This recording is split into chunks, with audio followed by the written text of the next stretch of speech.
মহান আল্লাহ পাক রব্বুল আলামিনের দরবারে লাখ লাখ শুকরিয়া যে আল্লাহ পাক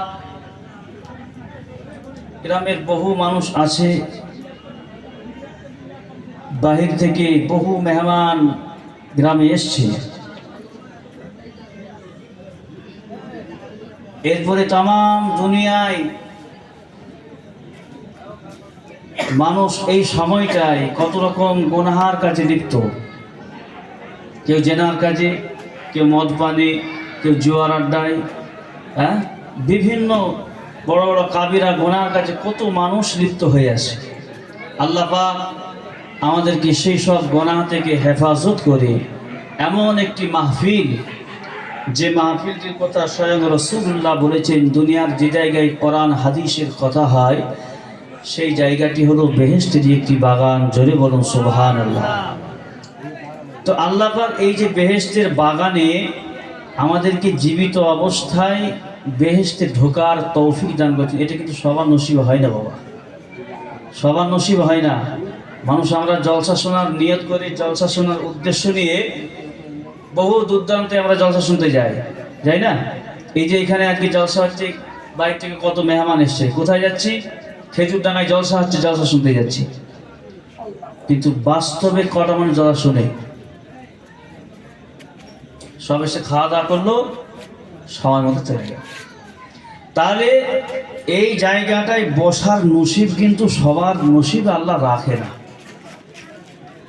এই জায়গায় যারা এসে বসেছে, বসবে, জানবেন যে আল্লাহ আমাকে ভালোবাসেন বা আল্লাহ আমাকে লক্ষ্য রেখেছেন, আল্লাহ আমাকে নজর রেখেছেন। লক্ষ্য রেখেছেন বলেই আজকে আল্লাহ আমাকে এই জায়গায় বসার তৌফিক দান করেছেন। তো সেই মহান প্রভুর দরবারে কৃতজ্ঞতা স্বরূপ একটিবার শুকরিয়া আদায় করি, বলি আলহামদুলিল্লাহ। পরে পরে বিশ্ব নবীর মাজার মুকাদ্দাস দরুদ ও সালাম বর্ষিত হোক। সকলে বলি সাল্লাল্লাহু আলাইহি ওয়াসাল্লাম। সংক্ষিপ্ত সময় বিক্ষিপ্ত আলোচনা, কোরআনে পাক থেকে ছোট্ট একটি আয়াতে শরীফা, অপরদিকে বিশ্ব নবীর পাক জবানে বর্ণিত এক টুকরা হাদিস শরীফ তেলাওয়াত করেছি। সকলে দোয়া রাখেন খুব অল্প সময়ের মধ্যেই এই কথাটা বলে আমি শেষ করব, কারণ অসুস্থ শরীর, বেশি আমাকে বকা চলবে না। তারপরে আমার ভাগনা আছে, সে দু চারটা কথা বলবে, তারপরে হুজুর কেবলা আসবেন ইনশাআল্লাহ। তো আল্লাহ কোরআন বলছেন, ফাইজা জা আজালুহুম লা ইস্তাখিরুনা সাআতাও ওয়া লা ইস্তাকদিমুন। আল্লাহ পাক মানুষের তকদিরে, মানুষের নসিবে, যার যেখানে নসিবে যেটা লেখা হয়ে গেছে, ওই লেখা পরিবর্তন হবে না।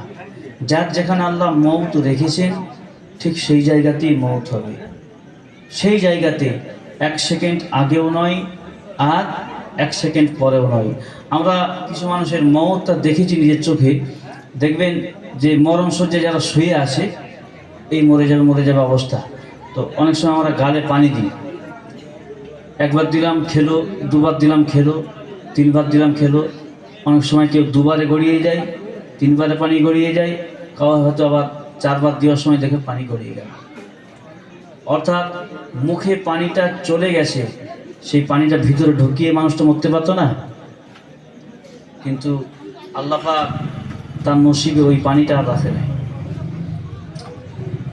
পানিটা মুখে চলে গেছে, গিলতে আর সময় হয় নাই, সেকেন্ডের থেকেও কম সময় লাগে মুখের পানিটা গিলতে। ওই পানিটা গিলার নসিব আল্লাহ করলো না, বাইরে বের করে।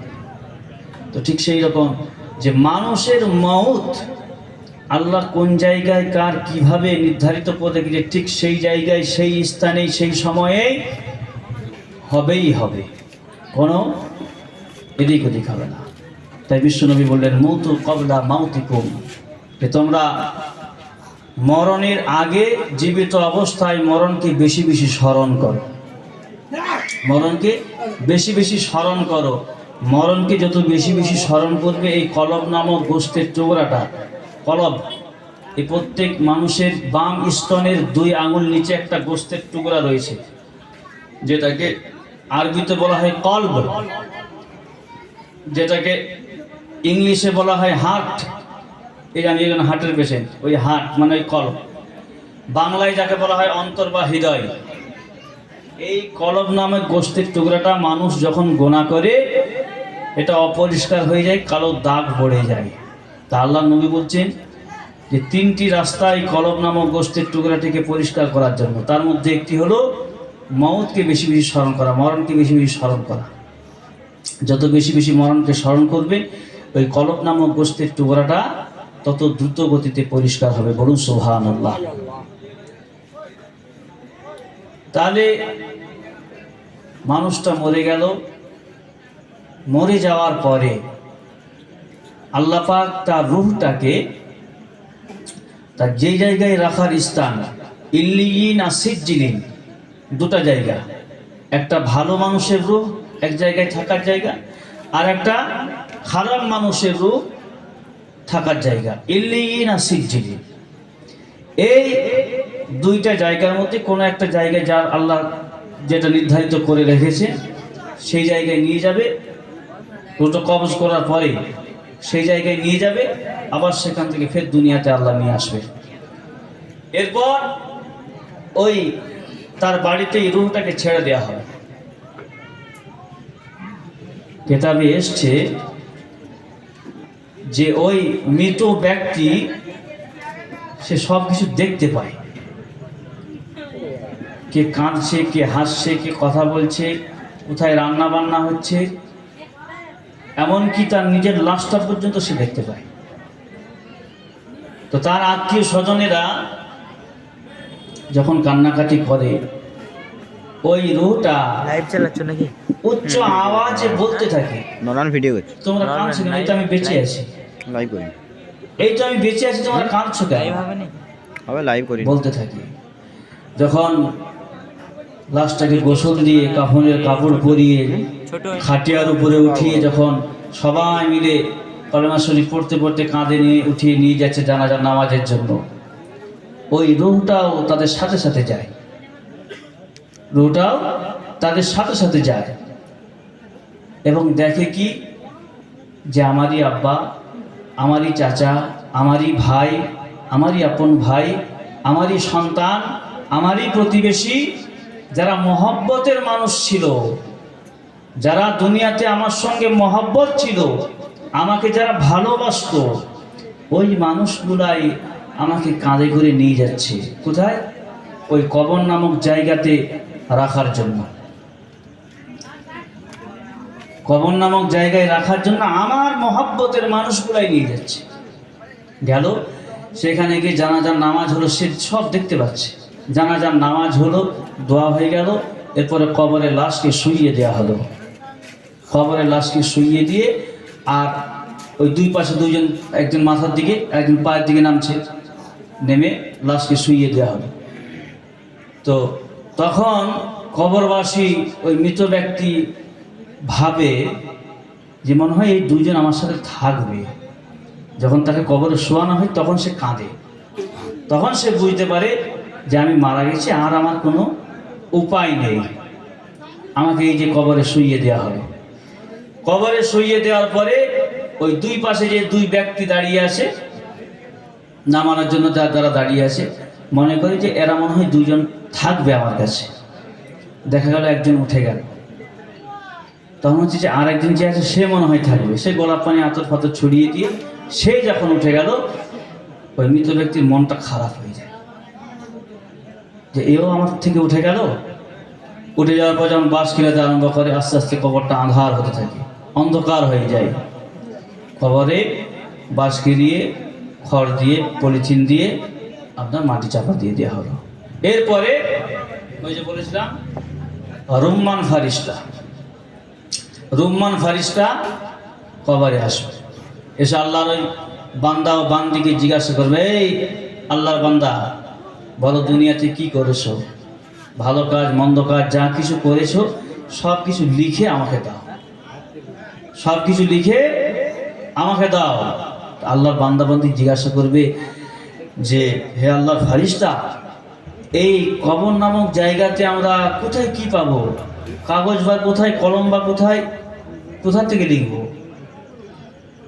আমার ভাইজানেরা, সোনার মানিকেরা, আল্লাহ পাকের ওই ফেরেশতা ওই সময় বলতে থাকে, ও আল্লাহ পাকের বান্দা, ও আল্লাহ পাকের বান্দিরে, দুনিয়া তোমার আত্মীয় স্বজনেরা ওই যে তোমাকে কাফনের কাপড়টা পরিয়ে কবর নামক জায়গাতে রেখে গেল, ওই কাফনের কাপড়টা তোমার জন্য খাতা, আর তোমার এই সাদা আঙুলটা হলো তোমার জন্য কলম, তোমার মুখের থুতুটা হলো ওই গরমের কানি। ও আল্লাহর বান্দা, ও আল্লাহর বান্দি, লিখে ফেলো, দুনিয়াতে কি করেছো সব লিখে ফেলো।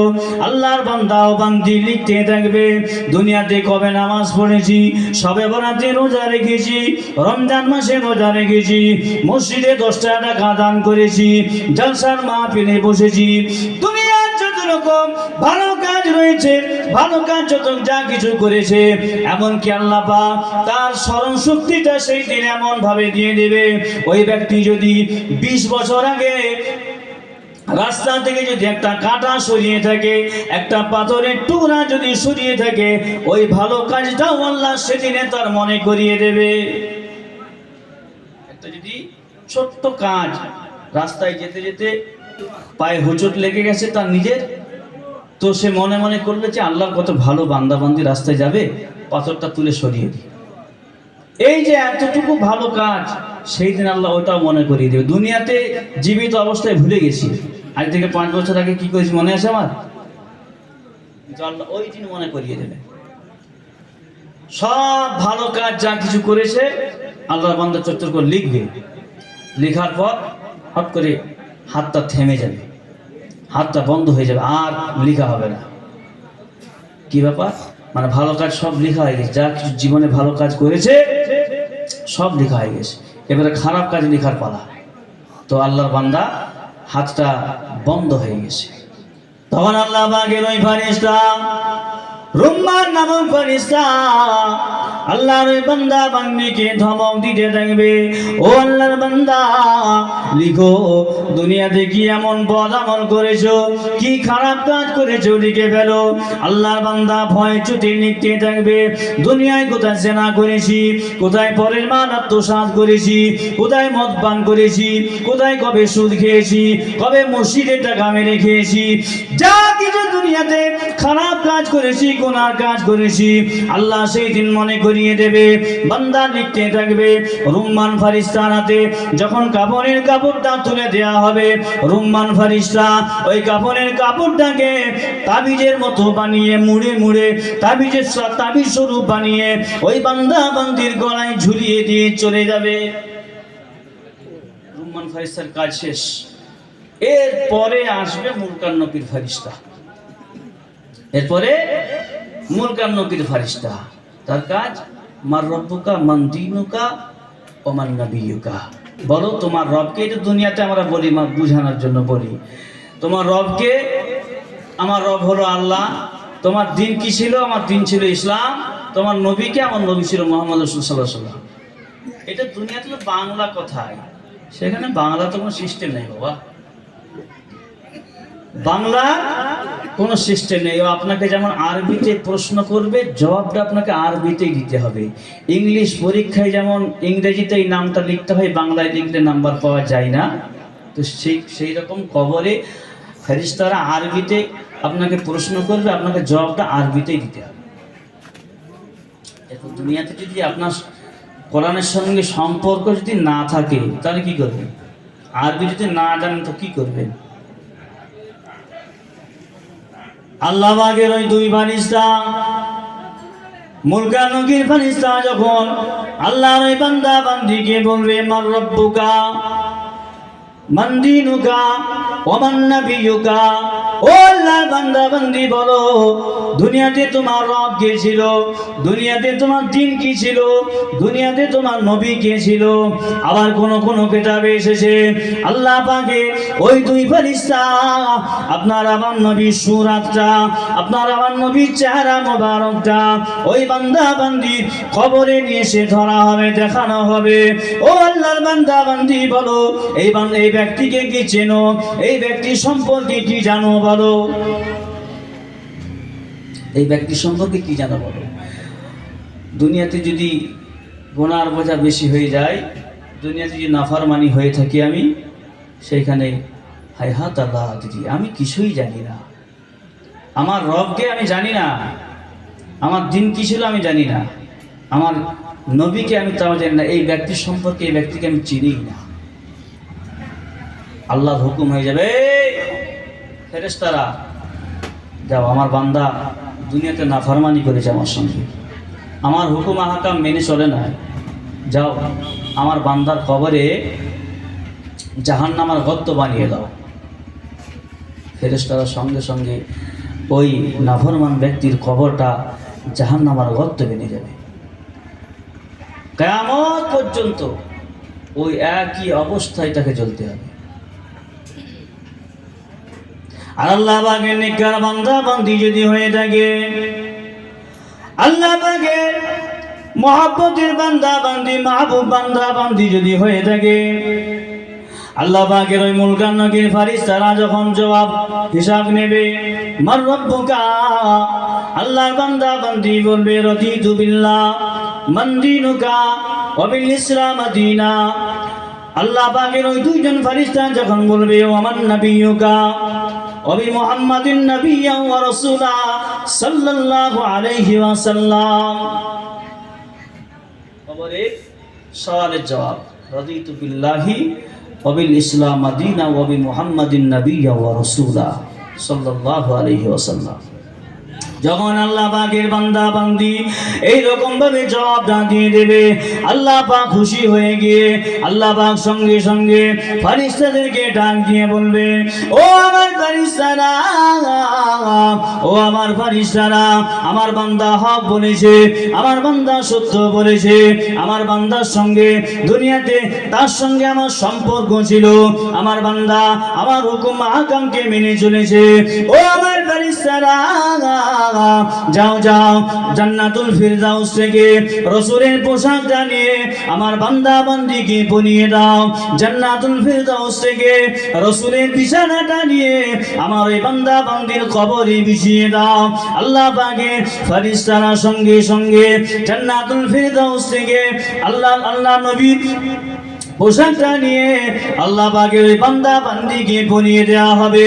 আল্লাহ দয়া জান্নাত থেকে রাসূলের বিছানাটা নিয়ে এসে আল্লাহর ওই বান্দা বান্দির কবরে বিছিয়ে দেওয়া হবে।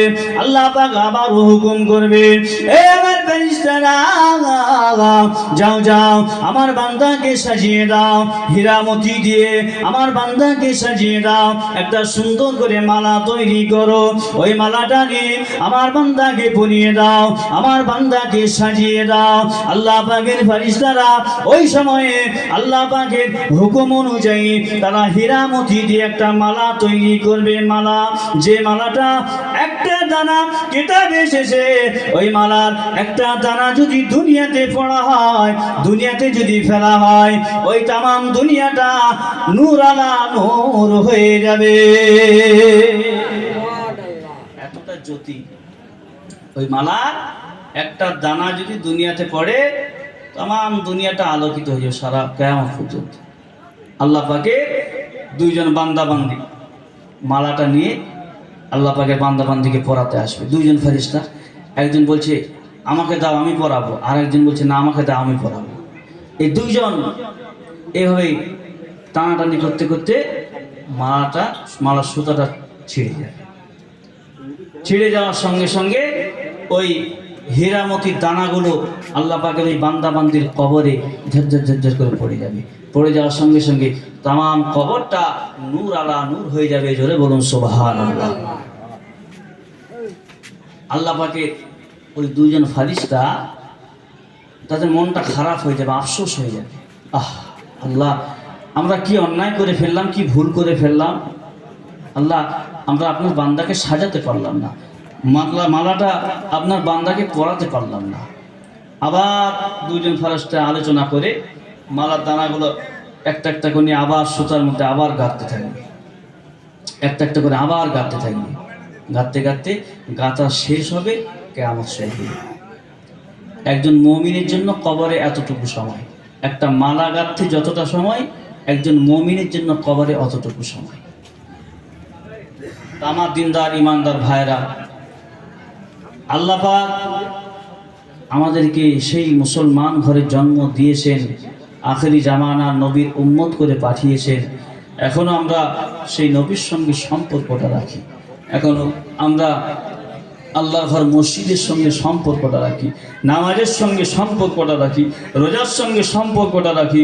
আল্লাহ জীবনটা পরিবর্তন করে দেবে। তো বাবা, সংক্ষিপ্ত সময়, বেশি কিছু আমি আর বলবো না। আমার এই ভাগনা উনি এসছেন, দু চারটা কথা হয়তো বলবেন, তারপরে হুজুর কেবলা আসবেন ইনশাআল্লাহ।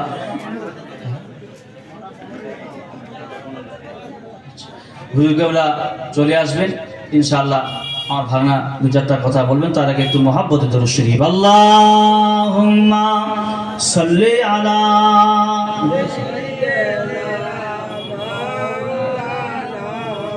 ওয়া আলা আলি সাইয়্যিদিনা।